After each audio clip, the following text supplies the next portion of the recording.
शेतकरी मित्रांनो पीक विमा संदर्भात आली सर्वात मोठी अपडेट। शेतकरी मित्रांनो 1 जानेवारी पासून शेतकऱ्यांच्या खात्यामध्ये हा पीक विमा जमा होणार आहे।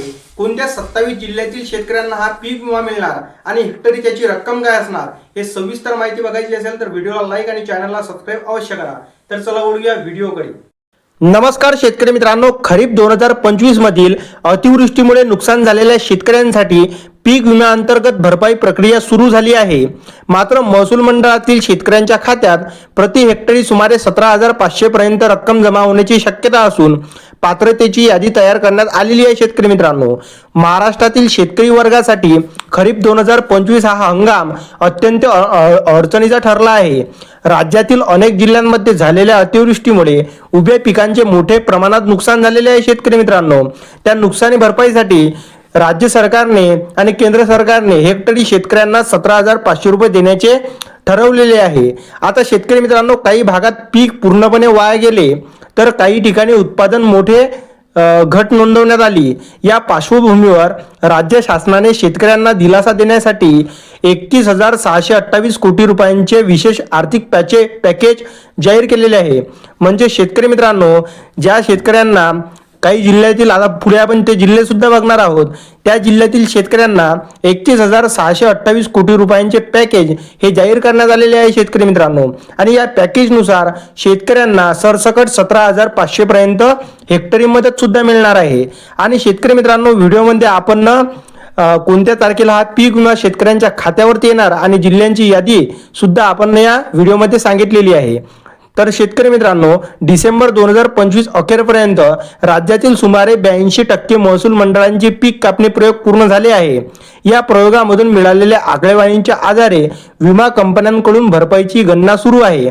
ज्या मंडळामध्ये उत्पादन 30 ते 40% पेक्षा अधिक घट नोंदवली गेली तेथील शेतकऱ्यांना कमीत कमी 17,500 पर्यंत रक्कम मिळण्याची शक्यता आहे। शेतकरी मित्रांनो, आणि महत्त्वाचा मुद्दा म्हणजे शेतकरी मित्रांनो की सोयाबीन पिकासाठी प्रति हेक्टर विमा संरक्षित रक्कम सुमारे 56,000 पर्यंत आहे।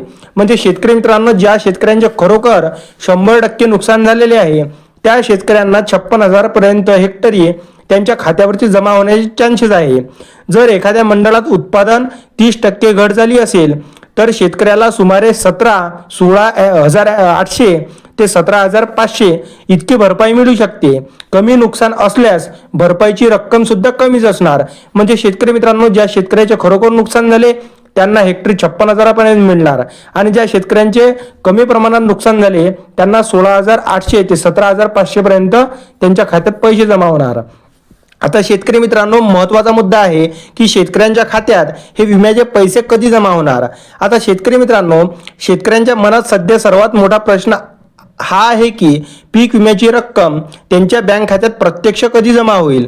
सध्याच्या प्रक्रियेचा वेग पाहता पीक कापणी प्रयोगाची अंतिम आकडेवारीनुसार डिसेंबरच्या अखेरपर्यंत हे सर्व कंपन्यांकडे जाणार आहे आणि ते झाल्यानंतर 21 दिवसामध्ये म्हणजेच जानेवारी 2026च्या शेवटच्या आठवड्यात किंवा फेब्रुवारीच्या पहिल्या आठवड्यात शेतकऱ्यांच्या खात्यात हे पीक विम्याचे पैसे सुद्धा जमा होणार आहे। आता शेतकरी मित्रांनो, पीक विमा वाटप सुरू होणारे काही जिल्हे आहेत। म्हणजे त्या जिल्हे कोणते आहेत की ज्यामध्ये पीक विमा वाटप सुरू होणार, त्यासाठी 27 जिल्हे आहेत शेतकरी मित्रांनो। आता त्यामधील विदर्भातील काही जिल्हे बघूया। अमरावती, यवतमाळ, अकोला, वाशिम, बुलढाणा, नागपूर, वर्धा, चंद्रपूर, गडचिरोली, गोंदिया, भंडारा या जिल्ह्यात पैसे वाटप होणार। त्यानंतर नाशिक विभागातील धुळे, नंदुरबार, नाशिक, जळगाव, अहमदनगर। आता पुणे विभागातील जर बघितले तर पुणे, सोलापूर, सातारा, सांगली, कोल्हापूर। आणि शेतकरी मित्रांनो, मराठवाड्यातील बीड, लातूर, उस्मानाबाद, परभणी, हिंगोली, जालना या 6 जिल्ह्यात। म्हणजे शेतकरी मित्रांनो, 4 विभागातील 27 जिल्ह्यांमध्ये लवकरात लवकर हे पैसे जमा होणार आहे। शेतकरी मित्रांनो, व्हिडिओ आवडला असेल तर चॅनलला सबस्क्राईब आणि व्हिडिओला एक लाईक अवश्य करा। तर चला भेटू पुढच्या व्हिडिओमध्ये, तोपर्यंत नमस्कार, जय हिंद, जय महाराष्ट्र।